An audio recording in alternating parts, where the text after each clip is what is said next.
everyone, Pushing Film here. Today we're going to talk about different camera formats. Obviously there's a lot of options in the market right now, and today, just based on what we have, we would like to give you a rough idea of what you're going to get from different cameras. So Hash will introduce you what we have today. Hey, so we are going to take the same shot with a bunch of different mediums. So we got digital SLR. We're using a Canon EOS 6D full frame camera. We've got a medium format film camera, which is a Bronica S2A with the equivalent of about a 50 or normal lens. We got a Canon EOS 3 35mm film camera. Our film cameras are loaded with Portra 400 just for consistency, and we like that film a lot. We got a Polaroid vintage camera, which is a 790 using Impossible Project color film. So that's going to be cool to see. We thought we might throw into the mix a point and shoot film camera, Nikon L35 AD2 with Kodak as well. That's color plus, so we'll see how that turns out.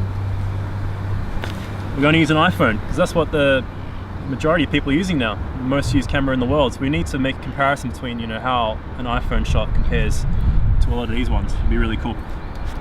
And last but not least, Fuji Instax Mini instant camera with a beautiful little Hello Kitty sticker there. This one, it's Nick's camera, by the way, it's not mine. Hello Kitty, it's not the real special edition, but you can just put a sticker on there and you're done. So today we're going to shoot South Wharf. This location is called South Wharf. The weather was a bit glitchy in the morning, but right now it's the sun was out an hour ago. Right now it's overcast. Sunset's around 8 p.m. So today we actually invited Rachel to be one of our beautiful models here. Hello. Alright, so first up we're going to take the shot on the DSLR just to get an idea of the light and see how the framing is going to look on a 50mm shooting in manual, probably about 1.8.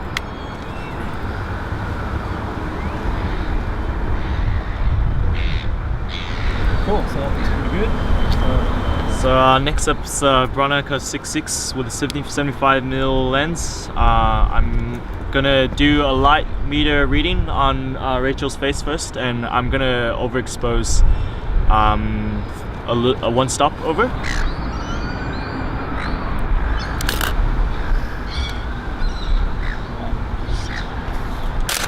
Let's take one more.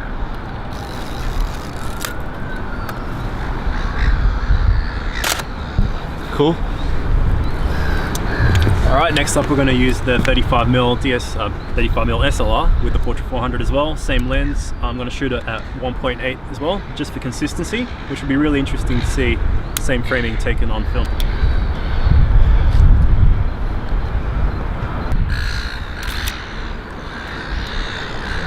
And just for interest, I'm going to try and shoot the film like, let's say 3 stops over, just to get an idea of how Portra handles overexposure really well. So using exposure compensation on the EOS 3 there. Alright, lucky last. I'm gonna shoot the Polaroid. Looks like a whale. So I'm gonna do one with flash and one without flash.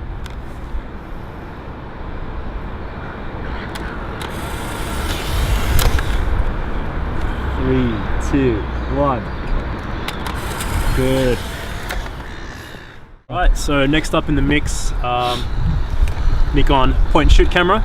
We mentioned we're going to try and shoot Portra 400 for all our shots, but this one already had some Kodak Color Plus in it, so I'm just going to fire it off with the flash just to get an idea of how a point and shoot compares to some of these other formats.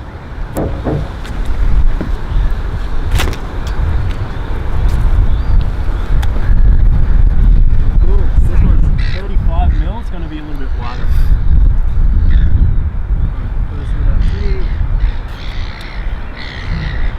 That was the last shot of the roll. Lucky lost. We're gonna shoot with the iPhone. With this, this is a fairly really wide angle lens, so I'm gonna have to probably move closer compared to the former few shots. So let's do it. So I'm just using a native app. It's not a standalone app. So, one more. Good. Last one, we're shooting the final camera, the Hello Kitty Instax camera. So this obviously automatic triggers the flash. I can't control anything, but this film develops really quick compared to the Impossible film, and it's not that prone to overdevelop in normal light. So I'm just gonna shoot a couple of frames, and then we'll give one to Rachel and one for us to keep.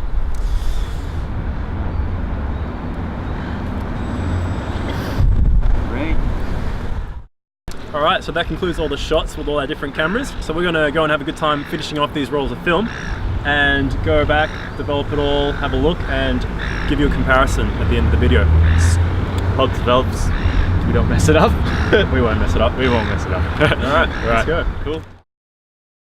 Alright, so we messed it up a little bit, but let's show you the photos and see how they turned out. We just got them back from the lab. So we started off with the Canon 6D digital image, and it looks really nice and sharp, everything as you expect. Taken at f1.8, good starting point and reference point for the other shots we took. The second one was taken with the Bronica medium format camera. This is where we messed up a little bit. It's a little bit out of focus, but you still get the idea. It's really nice and detailed. Amazing amounts of detail. Even on a low-res scan, you can sort of see the way the background renders is really nice, especially. That's what I like about it. And then, okay, 35mm.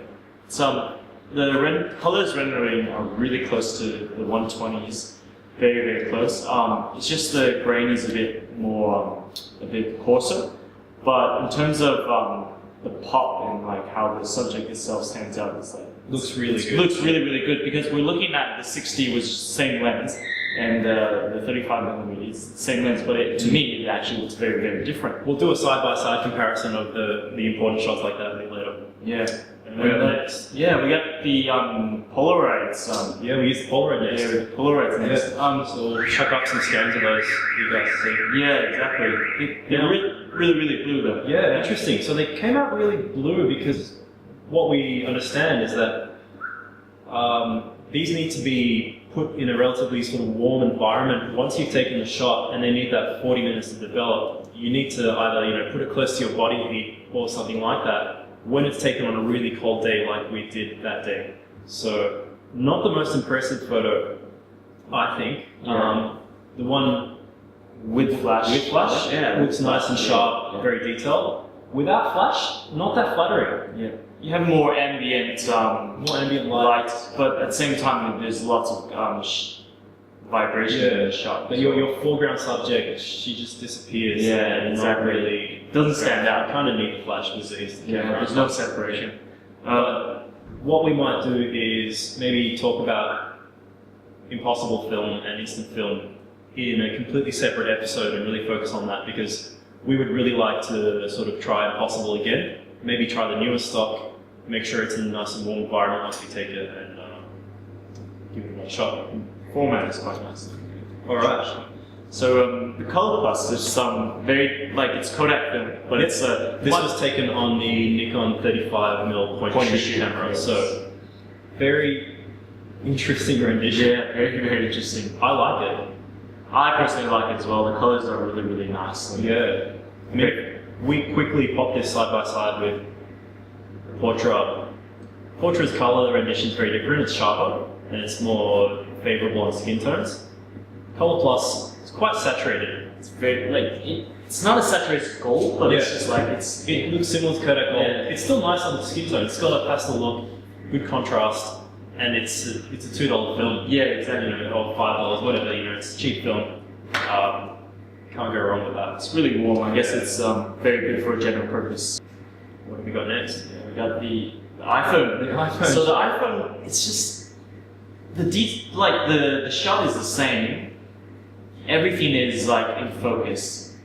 I guess because it's a very small sensor and everything. Yeah. But at the same time, it just doesn't have that fine resolution that you get either from the digital D6 or the 35mm cameras. It's just it looks very much like a smartphone shot. Everything's in focus. The color cast is really weird. Even though we actually tried to correct this a little bit, it looks very, green, cyan, yeah, sort of rendition to it. Even though we actually tried to warm it up a little bit, we didn't want to alter it too much to give you a true idea of how it would come out. Yeah.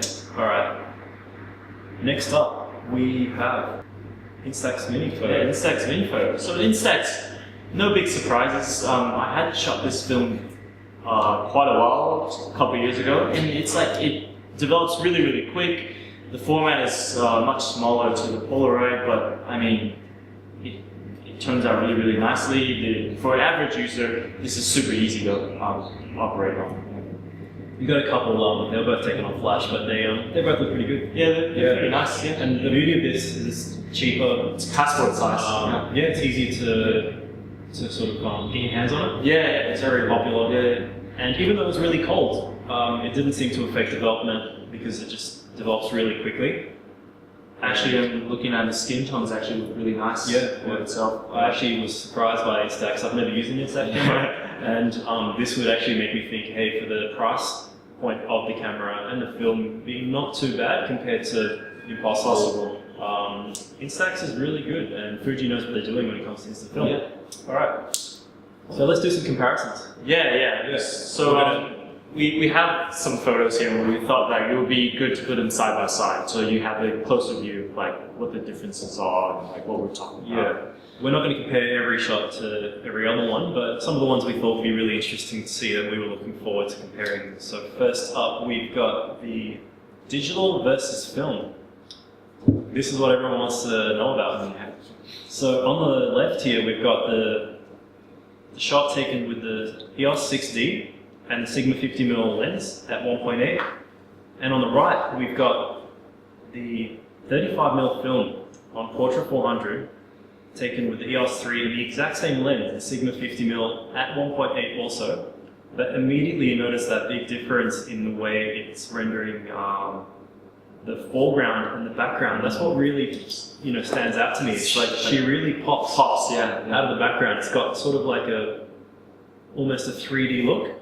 Whereas when I look at the shot on the digital camera, it's nice, there's nothing wrong with it, but it's just a bit flat. It looks flat, exactly. Yeah, it looks 2D in comparison. Yeah. And obviously Portra has given the skin tones a much nicer look than the straight out of the camera shot here. How interesting is that the lenses are exactly the same stop, but the rendering behind the background is exactly different. Yeah, it's a little bit different. Very, I find interesting. That very, very nice to look at, because that's probably what everyone wants about. So next up, we got the 120 film versus 35mm. So what I'm looking at right now, immediately what I find is the wood on the foreground just looks sharper, has more detail. Even though this is messed up, my back focus is sharp. But that's a classic example of when you're using 120 medium format versus 35mm. This is going to happen. You have to deal with a very razor thin depth of field. Airline, shallow depth of field. What f-stop were you using? I was at wide open, 3.5. 3.5. So even 3.5 on a medium format, 6x6 negative, you can see that you've got very shallow depth of field. Imagine if you used it at like f2 or something. That would be crazy. So trying to focus it is pretty hard. Obviously we can see that, but it's still worthwhile comparing. If we zoom in to 100%. You can see the grain structure is really fine on the 120. It's a larger negative. When you look at 35mm film, the grain is much more prominent. It's more noticeable. Whether that's good or bad, that's up to you. And I find with the medium format, the way the background blurs out is very smooth in comparison because it's that shallow depth of field. Even though it's high f-stop, this is probably something you deserve an f-stop. Yeah. Medium format. So, what do we have next? We have digital simulation. This is 35mm. Oh yeah, this is actually really cool. So what we did is we took the digital shot and gave it a Portra 400 preset. Like what everyone does these days. Yeah, it's not bad actually. It's tried to make the digital shot look like a film shot, and it's even added the same sort of color rendition and grain into it as well. Yeah. And if we zoom in a little bit, I personally still prefer the film one because even though the Portra preset has given it that sense of color and the nicer skin tones, the skin tones look much better in this one than the original digital shot. it still pops more on the 35. And the detail, it actually not only pops, but the detail behind the stuff, the building details are actually more than the digital files. So the highlights are less blown out in a way. The highlights are more detailed, whereas with this one, the highlights had to be recovered. They're just blank. And even I think the shadow rendition is a bit nicer. Even though the digital shot is 20 megapixels, it's much sharper when you zoom right in. When you look at it side by side, I would still choose the 35. 35. Would you probably choose? I personally like 35. The colors itself just looks amazing by itself. And you don't really need to tweak it or anything. It's almost like when you shoot it, you develop it, you get it from the film lab, and it's ready to go. Yeah, I mean, this goes to show that you can get a digital shot and make it look like film. And you can do it well. You can spend a bit of time. We didn't spend heaps of time, but you can try and make it look exactly the same. And hey, you might do it, but at the end of the day, if you're going to take 30 shots at an event, why don't you just sort of make every shot count? And it still looks nice. Yeah. Alright, so now we've got the Portrait 400 shot at box speed, or maybe one stop overexposed.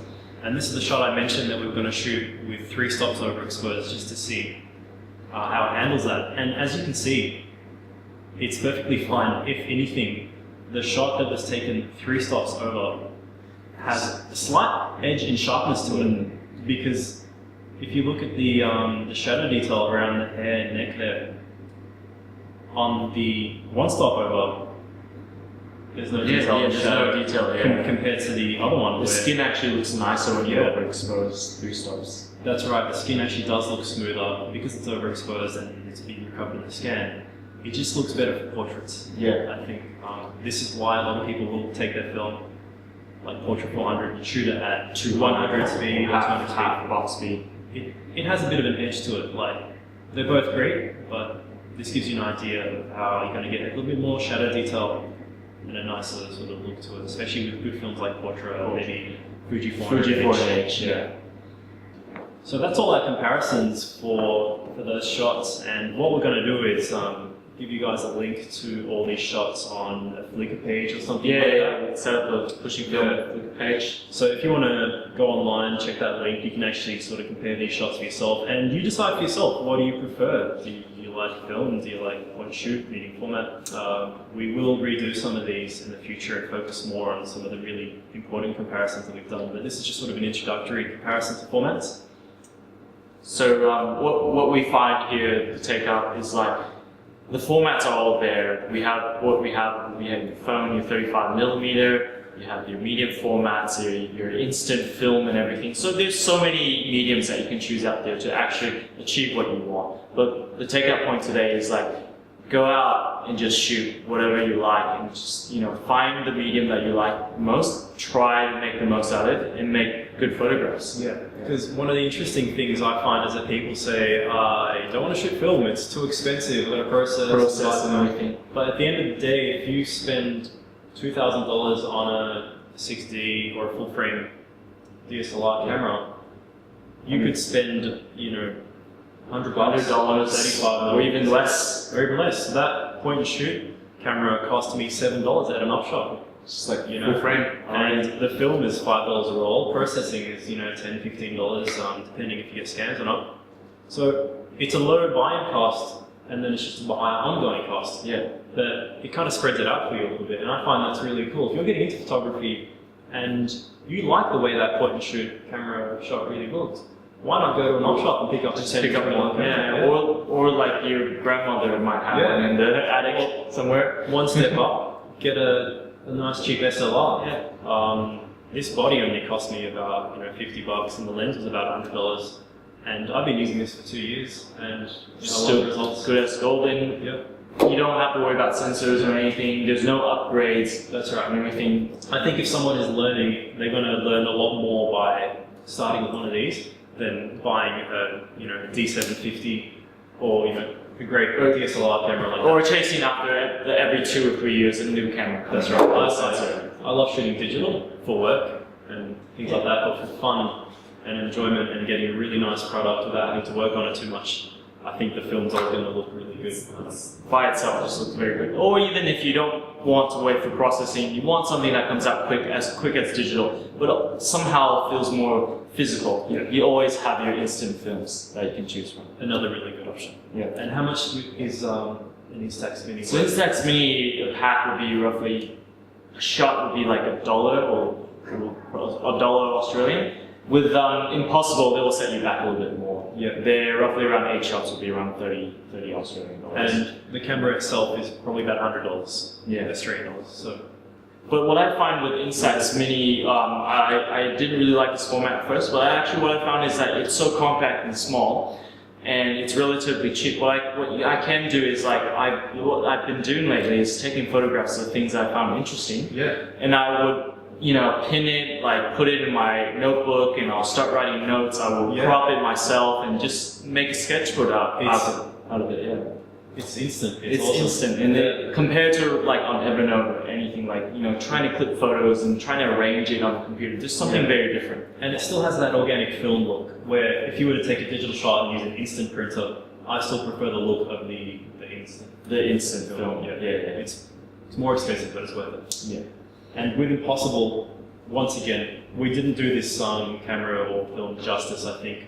So what we're going to do is, maybe do another comparison of that and learn a bit more about that. Yeah, exactly. Yeah. From what we've seen from other results, is that Impossible film, in the right conditions, does look really good as well. Really good. And it should ideally give you the edge over Fuji Instax. But the major differences are that Impossible is a much more expensive film. They actually have the monochrome as well. I've never shot before. Maybe next time we should do. We should definitely do that. And monochrome, from what I heard, it develops way faster. Yeah. To give you an idea, the Impossible Project film would probably cost about $35 for a pack, which only includes 8 shots. Yeah. So comparing that to Fuji Instax, It's 10 shots. 10 shots, and a pack costs $15, $20? Can't really remember. We're not sure. Look it up, but it's definitely cheaper. And it's very easy to find as well. Yeah, very, very easy to find. Last but not least, we would like to thank you, Rachel. As you guys probably don't know, Rachel is actually a really good photographer herself. Yeah. We'll put a link on the show notes and a link to her bio and her portfolio work. If you're interested, please check her out. Really good wedding photographer and general photographer. So thanks again, Rachel. Thanks again, Rachel. For that. So once again, this is Pushing Film here. We hope you guys enjoyed our comparison episode, and if you do like this video, please like it, share it, subscribe it, send it to your friends, send it to your families. And give us some suggestions. We're still starting off, and follow us on Instagram if you want to hear more about that film giveaway comparison, and give us any ideas that you have for any next episodes. Thanks for watching. Thank you. Pushing Film signing out.